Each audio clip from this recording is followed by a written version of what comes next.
Just wanted to quickly show you something. I'm pretty much going to put everything that's on this whiteboard here that I have. I calculated a few things out just so I can make a better video.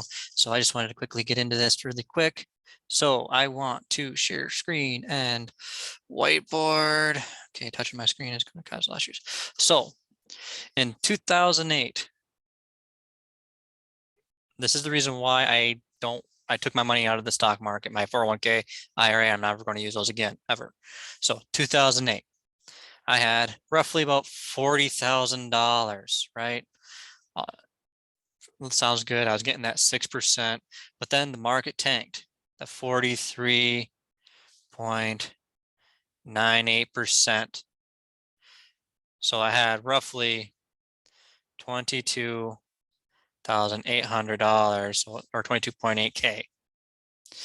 Then 2019, when I finally pulled it out of I rolled it over to the next 401k and was getting at my next job kind of thing, blah, blah, blah. And it wasn't too much. Well, I mean, it wasn't too much when it rolled over, but so 11 years later, I had roughly a little over 38K. So I was not right there. That was the ups and the downs of the market. I had 38K. I still had not hit that $40,000. What the heck? I finally started digging into it, and I found out the reason why is because all those losses, they say the time in the market is better than time out of the market or trying to time the market or whatever, which is in a way true. But at the same time, it really, really sucks when you don't even, at that huge dump that we had, that crash of 43.98%, we didn't get anything. So I just want to quickly show you something. So it doesn't matter if you keep putting in and you're getting that 6%, you lost a ton of money. So I'm going to just show you something quick here. I still have it up here. All right. This right here. If you ended 2000 or 1997 with $250,000 in a 401k, IRA, or mutual fund, or if you had an index universal life, a 7702A plan, which I love, by the way, I'd recommend that. I should have taken my money out of the 401k instead of putting into annuity. I should have taken the taxes and right then and there, and then put into a IUL. Should have, I didn't, but I'm still happy because I'm having the growth I have right now. So $250,000 on each. So not putting anything else in. This person gains, and from the 26.06, 18.76, he now has $374,000. Over here, 25%, max it out at 25%, 18.76, because this is structured properly. He now has a cash value of the 371. Oh, he's a little less. So that, boo, right? No. Watch this. 12.13, 8.87, 24.67, 0, 0, 0. While this person over here has $225,000. The IUL, or even annuity, I'm just going to say annuity too. Yeah, $371,000. And then what happens? Got a 24% growth over here. Well, what happens? He doesn't hit that $374. He's now at $280,000. That 24% growth over here. Boom, $461,000. See that? And look at this. Boom, boom, boom, boom. Growth, growth, growth. He's still right here in 2007, $370.8 thousand. Over here, $609.5 thousand. Boom, big crash. Boom, all the way down to 207,722. Boom, zero. Still at 609.54. See, that is the reason why. Once I lost my 40,000 going down to 22, roughly 22.8. I lost a ton of money in my mind. But this guy, he lost over $163,000 there. That's a lot. This guy, he lost nothing. And then it took 1, 2, 3, 4, 5 years and a ton of growth, positive years, to finally get back above that 374 he had beforehand, and then get this right here, or get that 439. So he had about $63,000 over that 374 of where he lost. So he finally got above that because of all the growth. But over here, with all that growth, guess what?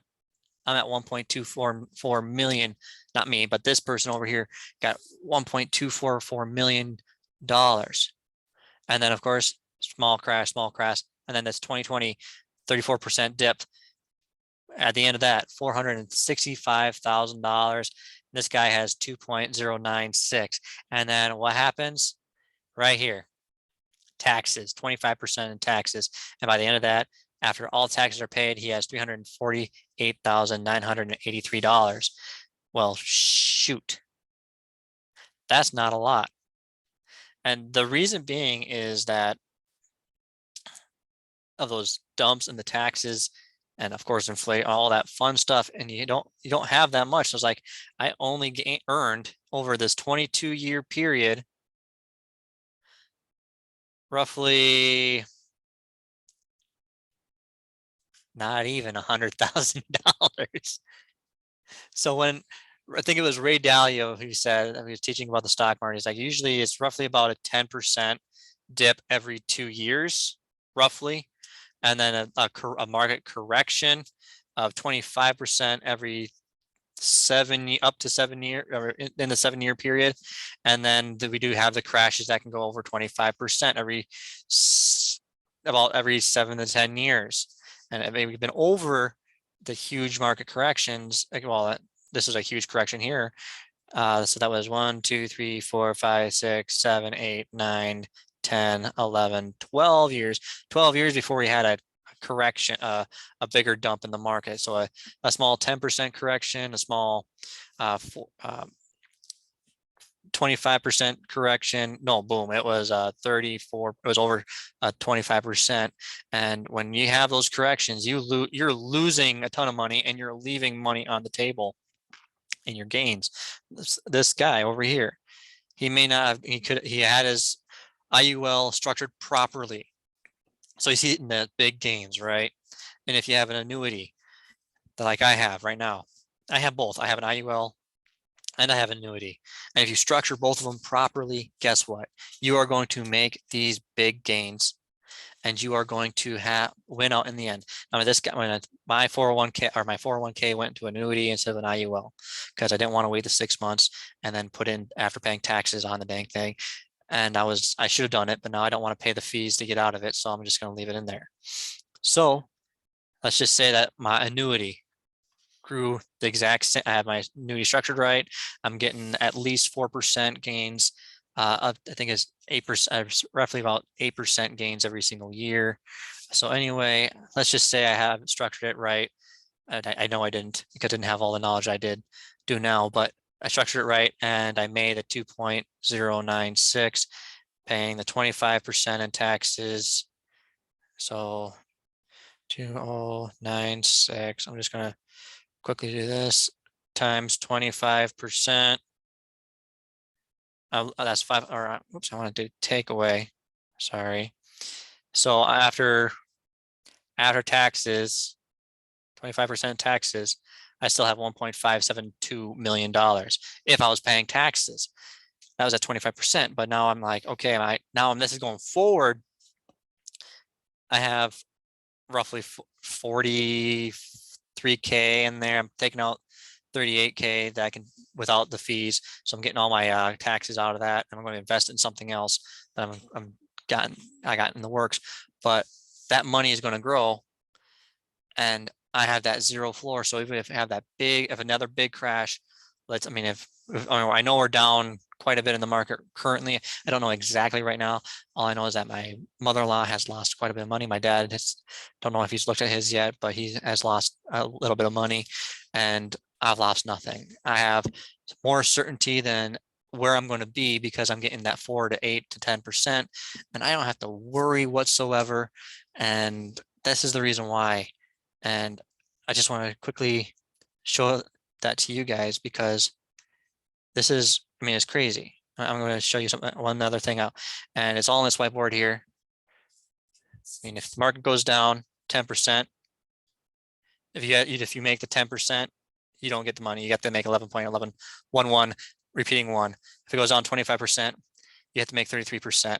If it goes down in 2008, like it did, 43%, you got to make $75.438 back, or percent back, to get to your original amount of money. So that's something, it's huge. I mean, I could do all the math for you if you want, but I'm not going to make a big video on that. So if you want, I'll make a bigger video, but just want to quickly share with you guys. And I hope you guys have a fantastic day. And I hope you understand why I don't care about that, that matching money and whatever else, not when the market's always up and down. I'd rather just go up, be flat, go up, be flat, go up, be flat. I mean, I don't care about the market anymore. I mean, I watch it just for fun. And when it crashes, I laugh because I'm so glad that I'm out, but then I also want to cry because there's so many people that are losing their retirements in the market right now, and there is a better way. Anyway, I hope you guys found this video very informative. I hope you found the value in it, and I hope you guys have a fantastic weekend and a very awesome rest of your awesome week next week. All right, peace.